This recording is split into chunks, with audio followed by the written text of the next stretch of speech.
ഈ ബർത്ത്ഡേ കേക്കിന് ഒരു പ്രത്യേകത ഉണ്ട് കേട്ടോ. ഇതിൻ്റെ ഫൈനൽ ഡെക്കർ ചെയ്യുന്നത് ഞാനല്ല, ബർത്ത്ഡേകൾ തന്നെയാണ്.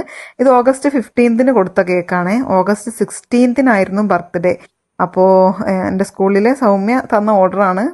മോളുടെ ഇഷേൻ്റെ ബർത്ത്ഡേക്ക് യൂണിക്കോൺ അവൾക്ക് കഴിക്കണം എന്ന് പറഞ്ഞിട്ട് നമ്മൾ ഷുഗർ ഷീറ്റിലാട്ടോ പ്രിൻ്റ് എടുത്തത്. അപ്പോൾ ഷുഗർ ഷീറ്റിലായതുകൊണ്ട് തന്നെ നമ്മൾ അത് കേക്കിൻ്റെ മേലെ വെച്ച് കഴിഞ്ഞിട്ട് കുറേ സമയം ഇരിക്കുമ്പം അതത്ര അങ്ങോട്ട് സേഫ് ആയിരിക്കില്ലല്ലോ. അപ്പോൾ അതുകൊണ്ട് ഞാൻ കേക്ക് ഫൈനൽ ഡെക്കറൊക്കെ ചെയ്തിട്ട് ഫൈനൽ കോട്ടിംഗ് ഒക്കെ കഴിഞ്ഞിട്ട് അങ്ങനെ തന്നെ പാക്ക് ചെയ്തു. പിന്നെ ഡെക്കറേറ്റ് ചെയ്യാനുള്ള പൈപ്പിംഗ് ബാഗിൽ ക്രീമൊക്കെ ആക്കി നോസിലൊക്കെ വെച്ച് അതൊരു സിപ്ലോ കവറിലാക്കിയിട്ട് അതങ്ങനെയും വെച്ചു. പിന്നെ നമ്മുടെ ഷുഗർ ഷീറ്റ് പ്രിൻ്റ് എടുത്തത് അങ്ങനെ തന്നെ പാക്ക് ചെയ്ത് വെച്ചു.